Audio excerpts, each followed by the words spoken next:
Hoy, martes 25 de septiembre, les traemos otra edición de Agenda Nacional. Les habla Leopoldo Espaillat Nanita, y para desarrollar el programa contamos como siempre con la ayuda y colaboración de nuestro amigo el licenciado Roger Logando Piña. Muy buenas, Roger. Muy buena. Hoy 25 de septiembre, lógicamente tenemos que hablar de el aniversario, 40 aniversario del golpe de Estado a la democracia. 40º. Se dice que el golpe de Estado a Bosch. Yo prefiero decir que fue el golpe de Estado a la democracia. Realmente, después de 32 años de dictadura, que el pueblo dominicano ejerciera de manera ejemplar el derecho al voto, que se fuera al traste ese ejercicio democrático por la intransigencia de sectores y la impaciencia también por llegar, de sectores que no se conformaban con que el Partido Revolucionario Dominicano hubiera logrado el triunfo que logró frente a Unión Cívica. Y ahí se confabularon gente que vino de fuera y gente que estaba aquí en la República Dominicana. En aquella época había una visión muy estrecha y muy maniqueísta también de la realidad dominicana. Todo lo que venía de fuera era bueno y todo lo que se quedó aquí era malo. Ya la experiencia que hemos tenido nos dice que no es así. De afuera vinieron muchas cosas malas, al extremo de que muchos de los que vinieron de fuera, partidos que vinieron de fuera, se confabularon para matar la democracia dominicana que nacía. Y además hubo muchas mañas que se aprendieron fuera de aquí, porque el mundo se mueve en torno a lo que podemos llamar la ley del péndulo. Falta de democracia, exceso de democracia. Falta de democracia, exceso de democracia. Pasando por los puntos intermedios, cuando todo el mundo se siente bien. Cuando hay exceso de democracia, la gente añora el orden. Porque cuando hay exceso de democracia, o sea, mejor dicho, no hay exceso de democracia. Cuando hay exceso de libertad, cuando hay libertinaje, cuando hay anarquía, como la que nosotros estamos viviendo, entonces la gente añora el orden. Cuando el orden llega, todo el mundo se siente bien, hasta que el exceso de orden, que va caminando en el otro extremo hasta llegar a la falta total de libertad, hace que la gente añore la libertad. Entonces viene la lucha por la libertad, para volver otra vez al otro extremo. Desgraciadamente no aprendemos, pero esa es la experiencia de casi todos los países latinoamericanos, para no decir todos. De modo que hoy yo quiero sacar un episodio poco conocido. Aquí hay en la prensa un reportaje en el Listín Diario donde se recogen las opiniones de uno de los principales consejeros del presidente Kennedy, George Ball. Y George Ball, según el recuento que se comienza a publicar ahí a partir de hoy, creo que son 5 partes, tenía una pésima opinión de Bosch. Bueno, pero igual podemos nosotros formar una pésima opinión del señor George Ball y de muchísimos gobernantes norteamericanos también. Sobre todo el señor Lyndon Johnson, que fue el que nos mandó la intervención militar en 1965 y que estuvo aquí en la República Dominicana en la toma de posesión de Bosch. Pero decía ese señor, George Ball, que Bosch no tenía, dice, no me parece un comunista, sino un estúpido pedante antiamericano obstinado en reformas sociales inalcanzables. ¿Y quién le ha dicho a él que eso es inalcanzable? Estamos condenados a no salir de la condición de pobreza y de atraso y de tercermundista, porque ese señor representante de la plutocracia, ya no solo norteamericana, sino mundial, había estimado que todo eso es inalcanzable. Bueno, pues sí es alcanzable. Y algún día lo vamos a ver. Vamos a ver, como también vamos a ver que esa mentalidad, como la que ahora mismo se manifiesta en la actual gestión de gobierno, en lugar de llevar al pueblo norteamericano hacia su mejor condición de vida, que hay mucha gente buena en la sociedad norteamericana, pero también hay mucha gente que tiene por delante el Dios del dinero, que por cierto hay un artículo muy interesante de un haitiano que está viviendo aquí en la República Dominicana, y yo vi este espacio pagado, el dinero manda. Si yo no estoy mal informado, creo que este señor llegó a ser presidente de la Cámara Dominico-Israelita, pero él es haitiano, él es comerciante, tiene, parece que un cierto tiempo aquí en la República Dominicana, pero vale la pena leer eso, el dinero manda. De todas maneras, yo lo que le quise traer fue este otro episodio. Tiene la misma fotografía adelante en el libro de documentos que sacó Bernardo Vega, aprovechando que era embajador dominicano en Washington, y entonces él ha estado editando todos estos documentos. No es que eso lo convierta a él en ningún historiador, pero nos hace el servicio de poner a nuestro alcance documentos que de otra manera no podríamos alcanzar, tendríamos que viajar entonces a Estados Unidos y hacer toda la voltereta que hay que hacer para alcanzar los archivos del Departamento de Estado. Aquí está el recuento de la entrevista que el profesor Bosch tuvo con Kennedy, siendo Bosch presidente electo. ¿Y por qué lo considero interesante? Porque Bosch fue en este momento, en esa entrevista, a plantearle a Kennedy que el Consejo de Estado le había entregado a la ESO Standard Oil la autorización para establecer la refinería dominicana de petróleo en el suelo dominicano. Y aquí está el relato, este es el acta, las notas que se tomaron de la reunión, y se ve cómo Bosch le presentó a Kennedy la necesidad que él tenía de dejar sin efecto esa decisión. Kennedy le preguntó qué pensaba hacer y le contestó que iba a conversar con los ejecutivos del Standard Oil, dice, a pesar de su inflexible actitud, y el presidente Kennedy le preguntó el nombre de la compañía norteamericana que había presentado otro plan, ¿no?, para hacer un complejo químico industrial, y Bosch le comunicó que era la Meissner Corporation de Chicago. Dice aquí, el presidente Kennedy externó su preocupación acerca de los efectos dañinos de la posible nulificación del contrato del Standard Oil sobre futuras inversiones privadas desde los Estados Unidos. Eso le estaba diciendo que le iban a hacer una mala atmósfera. Sugirió que el doctor Bosch, aquí le dice el doctor, se reuniera de nuevo con el Standard Oil y les explicara claramente la situación. Dijo además que podría ser aconsejable que un grupo independiente como el grupo de administración Nethen, que es la Robert Nethen Associates, analizara cuidadosamente el problema en su conjunto para determinar si el contrato es justo y equitativo.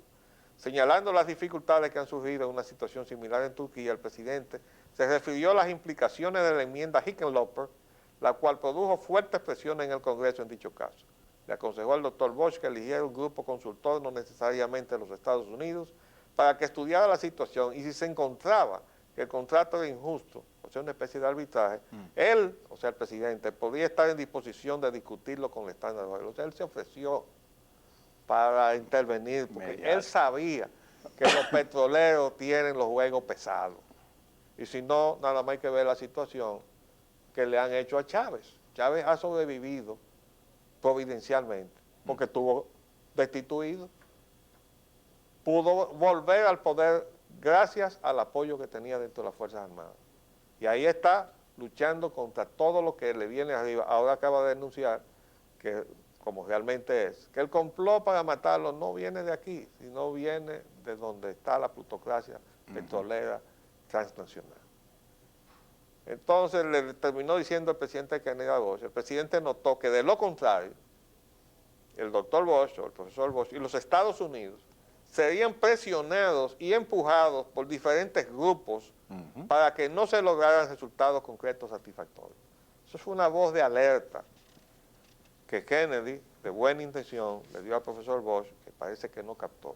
Para mí, ahí fue donde se determinó que a Bosch había que derrocarlo, porque esos son los juegos del petróleo. Esa es mi opinión. Vamos a ver, amigo Roger. Yo quiero acotar lo siguiente, en adición a eso, que en lo que este titular señala, que es un juicio de valor que emite el señor Ball sobre la personalidad de Bosch, son este tipo de valoraciones que se hacen en los círculos políticos de Washington sobre nuestros políticos en América Latina, a conveniencia de los intereses que estos políticos puedan estar representando. Al leer usted ahora los documentos y la transcripción de la entrevista de Bosch con el presidente Kennedy, queda claro que esta valoración tiene una vinculación estrecha con los resultados de esa entrevista en función de que Bosch pareció no reaccionar al consejo que el presidente Kennedy le dio.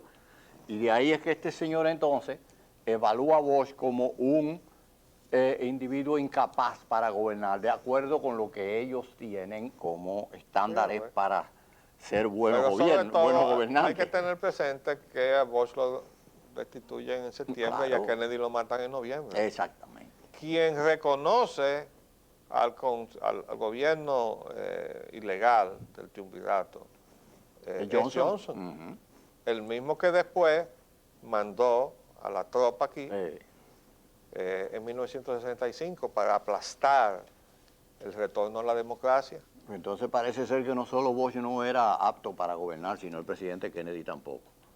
Bueno, pues tú sabes que el presidente Kennedy chocó con los grandes intereses sobre todo de la plutocracia, ¿no? Y chocó también con el gran negocio de la seda, ¿verdad?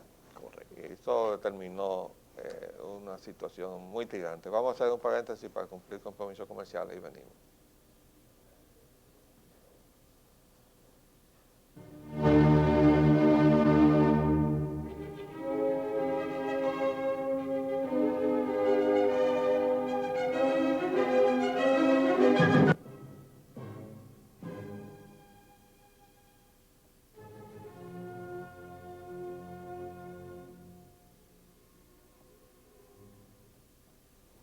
Bien, vamos a ver, amigo Roger, el tema que tenemos rápidamente. La autovía del Coral, los negocios inmobiliarios de Punta Cana. Bueno, usted sabe que eso tiene que ver con un proyecto que ahora está en el Congreso, requiere el Congreso, financiar eso con una especie de emisión parecida a los bonos soberanos para financiar la autopista del Coral, pero eso va derechito a los 64 millones de metros cuadrados que compró el señor Tequila ya en el 67. Y ya no son tantos porque lo han ido vendiendo, pero les queda mucha tierra. ¿Y por qué no financian la autopista ellos ahí? Estos no son los que se van a beneficiar de eso. Absolutamente, eso tiene toda la lógica. Yo lo que no entiendo es cómo es que nosotros vamos a seguir soportando un Congreso que funciona con esa mentalidad. Porque definitivamente que ahí no tenemos nada que buscar con la inversión del dinero de los contribuyentes para beneficiar negocios inmobiliarios. No, fíjense que el turismo tiene un ingrediente muy fuerte de negocio inmobiliario y sobre todo lo tiene más cuando usted compra tierra para venderle lotes a los que realmente vienen a invertir. Entonces, eso no se puede financiar con dinero de contribuyentes, definitivamente que no. Sí, y como ya desapareció en nuestro país aquella ley de plusvalía que existía en una ocasión, en donde cuando las inversiones se hacían, y no se aplicó. De los beneficios de esta inversión que hiciese el Estado no iba a recuperar absolutamente nada. Pero no se aplicó. No se llegó a aplicar. Y eso era de las cosas de Juan Bosch, del gobierno de Don Juan. ¿Para qué más tenemos ahí? Los haitianos, un conflicto inevitable. Haitianos violan dama en Licey con violencia. Y también tenemos que haitianos y militares se enfrentan en Santiago.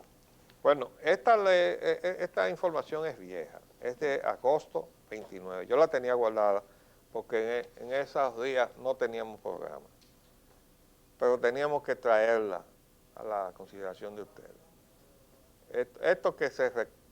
El recuento que se hace aquí, en esa información del Listín Diario, sencillamente es algo que no se podía ni pensar. Oigan esto, una hermana del corresponsal del Listín Diario en La Vega, Ubaldo Solís, fue raptada, violada, herida y golpeada por un grupo de haitianos que irrumpieron en su vivienda en horas de la madrugada mientras dormía junto a su madre de 80 años en la sección Licey de ese municipio.